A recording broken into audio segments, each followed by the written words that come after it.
Okay.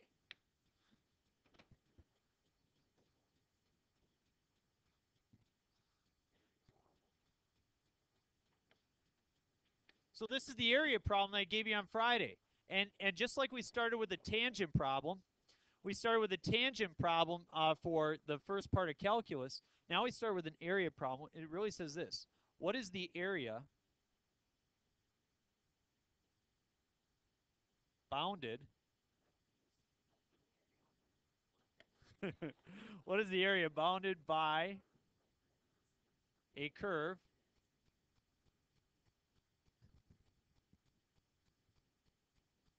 on the x-axis?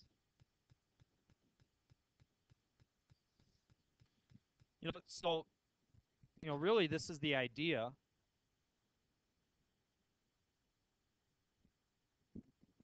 And there's not really a rush today. I just want to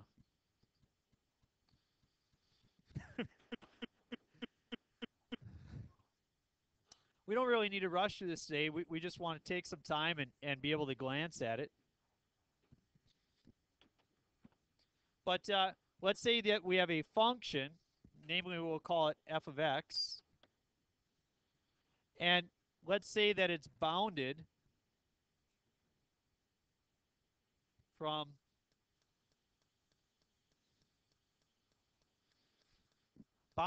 A to B. The question is what is that area?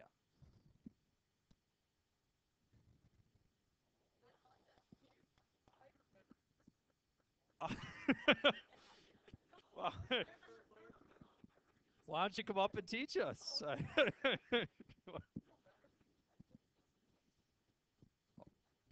Okay. So as you guys as you guys started on Friday, people started drawing shapes. And in particular, you guys drew some triangles I saw, which was great.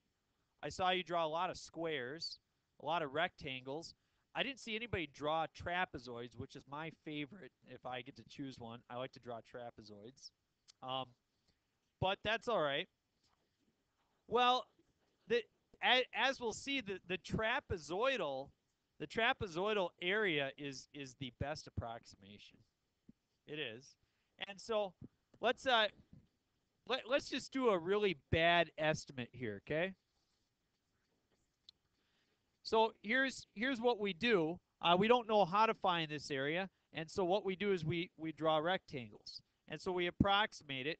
And what we're going to do is we draw two shapes. One rectangle here. We'll we'll call that x sub 1. And then we draw a second rectangle here.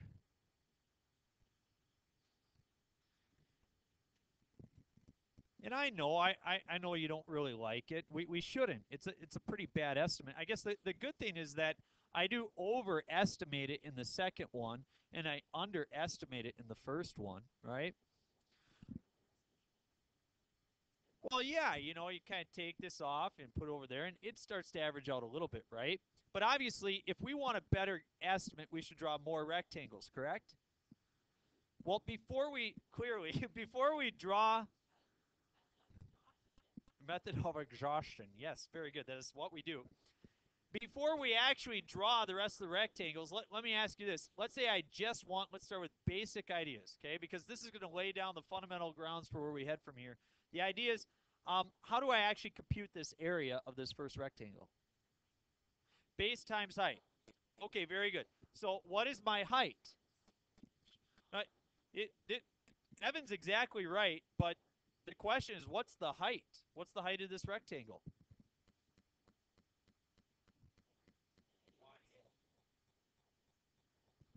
F of x sub 1. Very good. Max Miller says it correctly. If we take the function and evaluate it at that spot, that is the height. Did anybody actually use function evaluations on Friday to approximate it, to plug something in? Okay, that's an excellent idea. Times, what's the width? x sub 1 minus a, right? I'm not going to write that down yet. We'll get to that in a second. What is the height of this guy? F of b, very good, times the width would be b minus x sub 1, right? Now, really, if I divide this up into two rectangles, that let's suppose that they are identical in size, would the width of them both not be b minus a divided by 2? Yeah.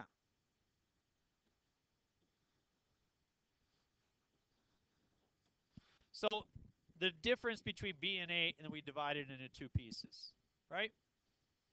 And so there I have an approximation for the area. However, the approximation, you guys would agree, is very crude, is it not? So I'm going to draw some more, and this time I'm just going to draw it in blue, okay? And I'm going to start here, but I'm going to divide each one of these up into 4 spaces. And if I divide each one of these up into 4 for a total of 8, I would have something that kind of looks a little bit like this. And you can make this sketch in your graph to the best of your ability. And I'm going to always start at the right-hand side. And this will be consistent for today. It'll change as we move on. But if I start at the right-hand side of my rectangle, so I'm at the right-hand side of this rectangle, so I'm going to go up to B right here.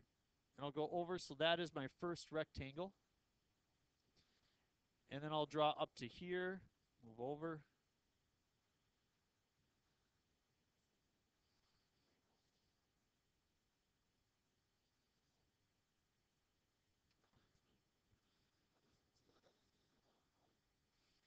Yes, they're supposed to match up with those spots, but they don't.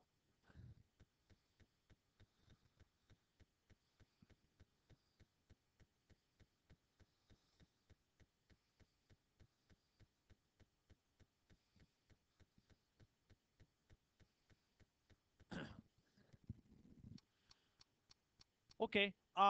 Would you all agree that the second set of squares, the blue squares, is a better approximation than the red squares? Okay. Now, what is the width of each rectangle?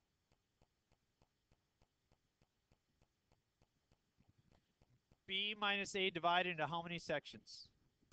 Yep. B minus A divided by 8, because that's the number of sections we divided it into.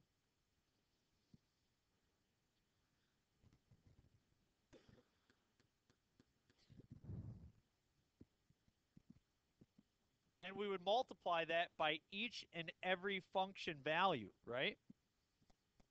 And add them all up. Or multiply by the sum of all the function values. So if we actually wrote a formula for all these rectangles, it would be b minus a over 8. And then we would have to figure out the heights. Well, if I factor that out of each one, now I've just left the height. So you might want to write this as f of x sub 1 plus f of x sub 2 plus dot, dot, dot, f of x sub n. You know, however many we have. That's kind of the idea. So all of a sudden now, the formula for finding the area isn't that bad, is it? What does the b minus a over 8 represent? Width. And what does this represent? Sum of the heights, right? If I take the sum of the heights and multiply by each width, that's going to give me the area of all the rectangles. Now, if I wanted to find this exactly, how many rectangles would I use? Infinity. So as n approaches infinity, so also the approximation approaches the actual real value. But let me bring this to you, because this is the more important point. As the number of rectangles approaches infinity, what does the width approach? As the number of rectangles in your approaches infinity, what is the width approach? 0. Have we approached 0 before? Yes, it's right there. Limit as h approaches 0. The more, so Morgan, if I'm going to, right now, would you agree that the width of the blue is smaller than the width of the red? So the widths are continually getting smaller. So we can approach a very, very small width. and an infinite number of rectangles, and it can work out.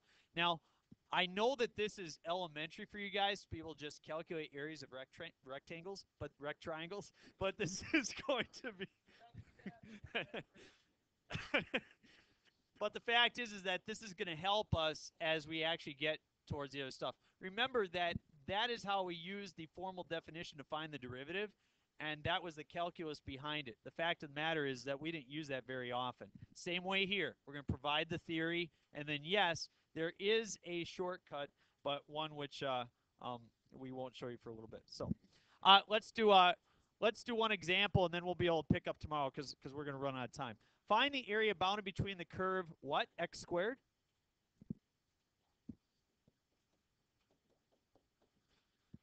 The x-axis, the line x equals 4 by constructing 2 rectangles, 4 rectangles, 8 rectangles, and 16 rectangles. You'll see how this can end up being kind of quick. But what I want to do is I first need to get myself a picture. So the number one thing, and you're going to be working with areas, volumes, all sorts of things over the course of the next 3 months here. So the first thing is we got to get an accurate picture. And if I draw this shape, x squared, looks something like that, and it's bounded, I'm going to write f of x is equal to x squared, and it's bounded by the x-axis, the function, and then this line x equals 4. And the line x equals 4 is a vertical line, right? Goes something like that, okay?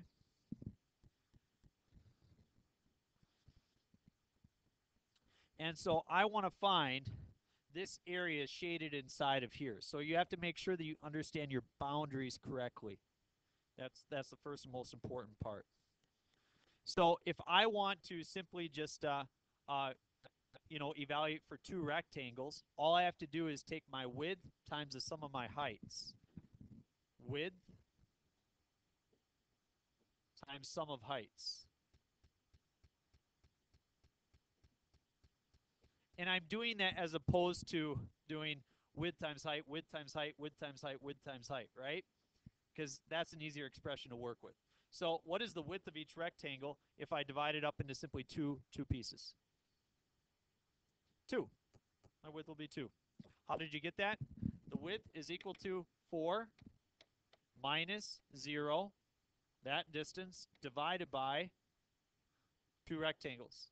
So the width is 2 times the sum of the heights. Now we have to correctly evaluate these heights, and we are going to go with what we call a right-hand evaluation. And what that means is as I draw these rectangles, I start at the right-hand side.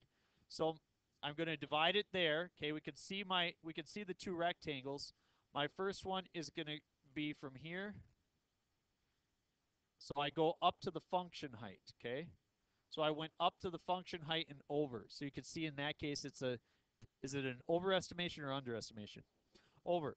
And then my second one, again, so now for this rectangle, I go to the right side of the rectangle and I draw it up to the function value, and I draw it over like that. Okay? They're both way over. This is a crude approximation. But this is the idea which is going to give us the fundamental theorem of calculus not too long, okay? So I need to be able, it looks like this spot is 2 right there. So I need to evaluate the function at what 2 spots? 2 and 4. So 2 times f of 2 and plus f of 4. What is f of 2? What is f of 4? 16. As I do that, I get 40, which is horrible. We're way off, but hey, that's the process. Yeah. Thank you, Luke. So that's my approximation, 40. It's a very bad one, but it is an approximation. So if I do 4 rectangles, what's my width then? 1. 1 times the sum of the heights. The heights will be evaluated. I'm going to draw the picture again. Yes, very good. Morgan is exactly right. However, I want to caution you guys from starting on the, I would choose to say f of 4, 3, 2, 1, because we're going to start at the right. And this is important because tomorrow and Wednesday, we might start at the left. So as I start, I'm dividing up into 4 sections, 3, 1, 0. I start at the right side. I go from 4 to 3, 3 to 2, 2 to 1, and 1 to 0. And you can see that this is a better approximation. So let's check that out. So I will do f of 4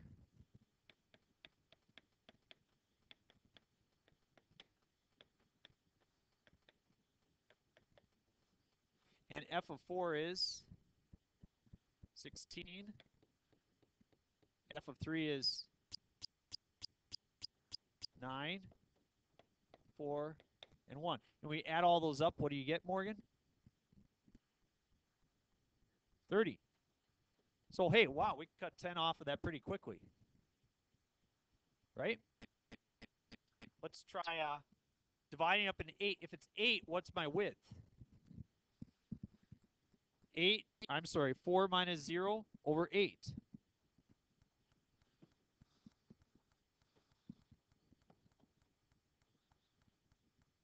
So 1/2 is my width.